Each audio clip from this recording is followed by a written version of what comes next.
Bom dia, alunos da Escola Plástico de Castro, primeiro ano. Eu sou a professora Isabel, trabalho com vocês a disciplina de Língua Portuguesa e Arte, né, primeiro ano D. E para a disciplina de Língua Portuguesa, essa semana nós vamos falar um pouquinho sobre figuras de linguagem, tá? Então, vamos falar um pouquinho dessas figuras, né, que às vezes a gente as encontra nos textos lidos no dia a dia e a gente nem se dá conta, né, desse recurso linguístico utilizado nos textos. Tá? Vamos então ver, né, como acontece cada uma das figuras de linguagem.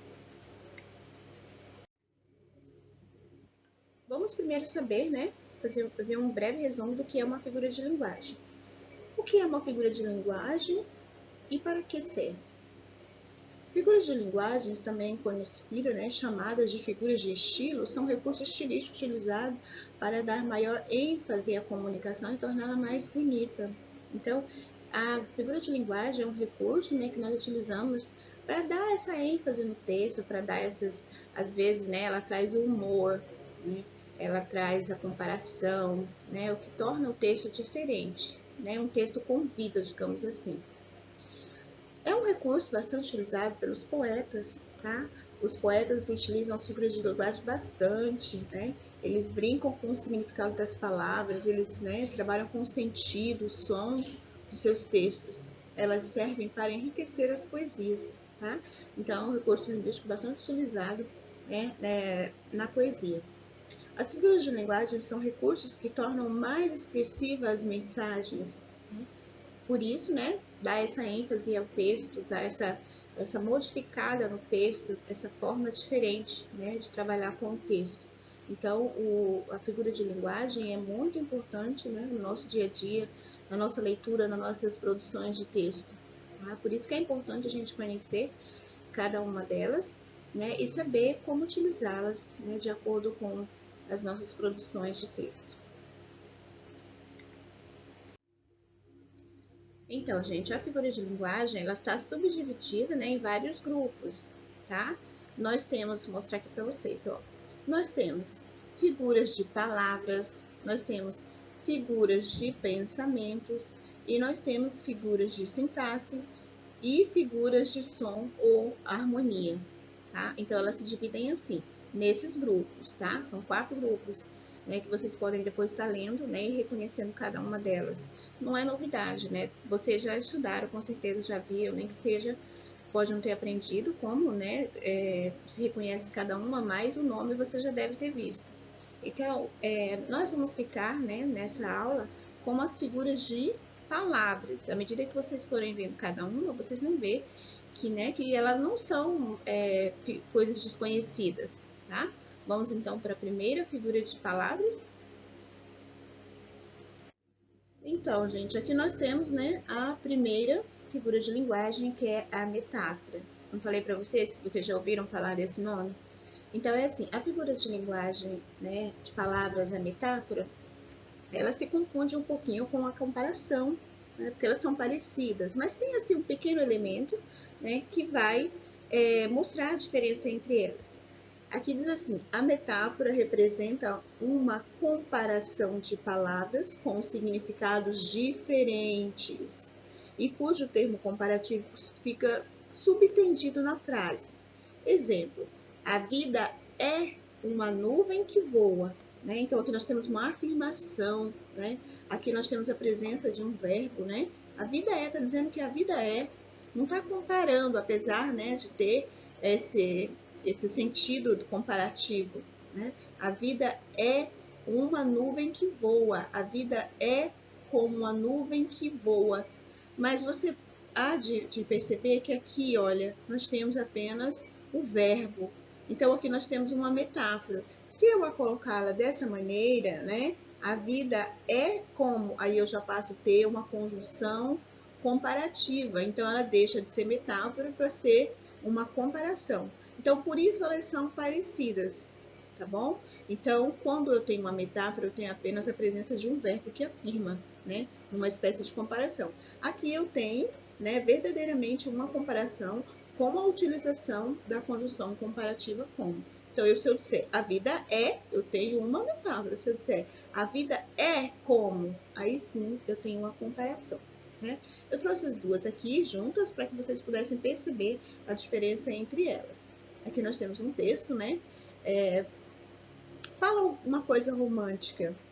Ele diz: o meu amor é uma caravana de rosas vagando num deserto inefável de paixão. Então, olha aqui a afirmação. Ele diz que o amor dele é uma caravana de rosas, né? Então, aqui nós temos uma metáfora. Vamos dar uma olhadinha na comparação agora, tá bom? Então, gente, aqui nós temos, né, a figura de palavra comparação, que diz assim: chamada de comparação explícita, ao contrário da metáfora, nesse caso são utilizados conectivos de comparação. Né? Lembra das conjunções comparativa, né, aquelas que a gente usa para comparar alguém ou alguma coisa, tá? Então, na figura de palavras comparação, além, né, da presença de um verbo, nós vamos ter aí a junção com uma conjunção comparativa, um conectivo comparativo. Olha nessa frase, por exemplo. Seus olhos são como. Olha, nós temos aqui a presença de um verbo como também tem na metáfora, mas nós estamos seguidos aqui de um conectivo comparativo como. Né? Então, aqui nós temos uma comparação. Seus olhos são como jabuticabas.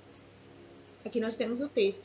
Acorda, Armando, você não sabe que o amor é como uma flor? Olha aqui, ó, é como uma flor. Ele não está dizendo que o amor é uma flor, mas sim que o amor é como. Né? Olha a presença do conectivo aqui. Então, aqui nós temos exemplos, né, de uma figura de palavra comparativa. Tá? Espero que tenha ficado claro para vocês entre essas duas figuras de linguagem. Bem? Mas vamos ver a seguinte figura de palavra. Aqui nós temos a metonímia, que é a transposição de significados considerando parte pelo todo, o autor pela obra. Né? Essa também é bem legal e fácil de identificar. Ó. Olha quando você fala assim: ai, eu amo ler Machado de Assis.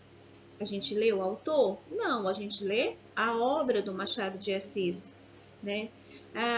Aqui, olha essa aqui. Costumava ler Shakespeare.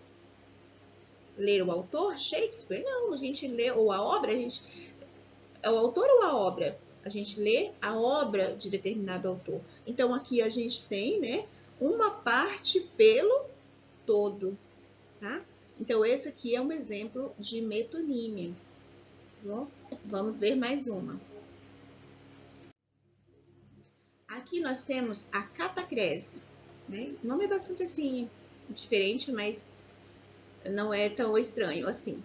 A catacrese representa o emprego impróprio de uma palavra por não existir outra mais específica. Então, quando eu não tenho uma palavra, né, certa para me referir a alguma coisa, eu uso outra palavra. Olha, esse exemplo aqui é bem claro. Quando a gente vai entrar num avião, a gente diz: ah, eu vou embarcar naquele avião.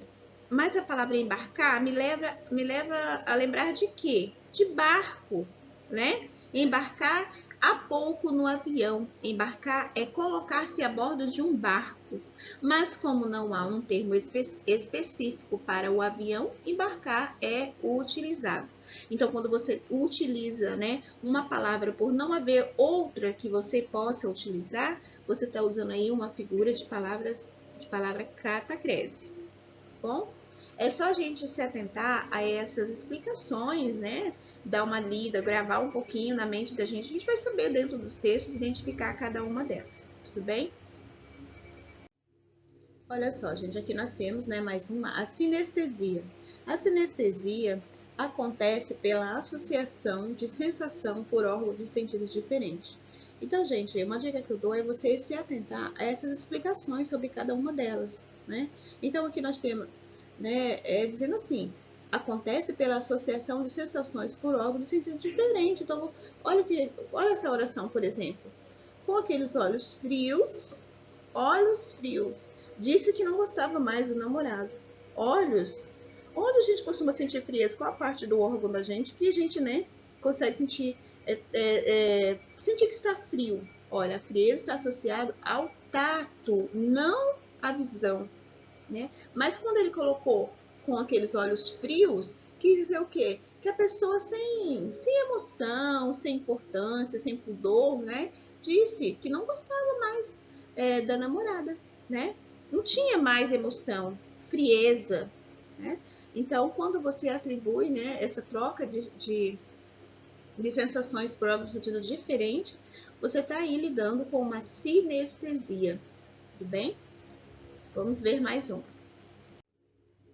Então, gente, aqui nós temos a perifrase, né, que diz assim, a perifrase também é chamada de antonomasia, é a substituição de uma ou mais palavras por outra que a identifique. Olha nesse exemplo. O rugido do rei das selvas é ouvido a uma distância de 8 quilômetros. O rugido do rei das selvas. Quem é o rei das selvas? Então, aqui nós temos uma substituição, né? Na utilização de várias palavras para substituir uma única palavra que seria leão. Quem é o rei das selvas? O leão. Eu poderia dizer, o rugido do leão é ouvido, ou o rugido do rei das selvas. Então, quando eu faço, né, essa substituição de palavras, né, que tem o mesmo sentido, eu tenho aqui um exemplo de perifrase, tá bom? Aqui nós temos, olha, e pode deixar esse guarda-chuva, porque ali embaixo é que é a Terra da Garoa. A Terra da Garoa é um lugar. Onde é a Terra da Garoa? Está se referindo a quê? Está se referindo ao Rio de Janeiro, Terra da Garoa. Então, não houve aqui uma substituição? Nesse sentido, nós temos um exemplo de perifrase. Então, gente, a dica que eu deixo, mais uma vez, é vocês se atentarem para explicação. Cada uma delas tem uma explicação, né, pela forma que ela vai acontecer, entendeu? Então, é muito importante. Aqui nós temos, por exemplo, que diz que é a substituição, né, de palavras com o mesmo sentido. Nós temos lá na metáfora, né, que é uma afirmação que deixa uma frase subtendida, né? A comparação, né, que você tem que fazer uso, além do verbo, você tem que fazer uso de um conectivo comparativo. Então, quando você aprende essas regrinhas, né, fica bem mais fácil para você identificar essas figuras de linguagem dentro de um texto, tá? Espero que tenha ajudado vocês a compreender melhor cada uma das figuras de linguagem de agora para frente, tá bom? Obrigada, tá? Por você assistir essa videoaula. Eu espero que ajude você a compreender um pouquinho mais as figuras de linguagem, né? Em especial agora as figuras de palavras. Num outro momento, nós vamos estar falando sobre as demais figuras de linguagem, tá? Espero que tenha ajudado você para, na hora da atividade, né, você ter um pouquinho mais de noção do que você está fazendo, tá? Obrigada e até mais.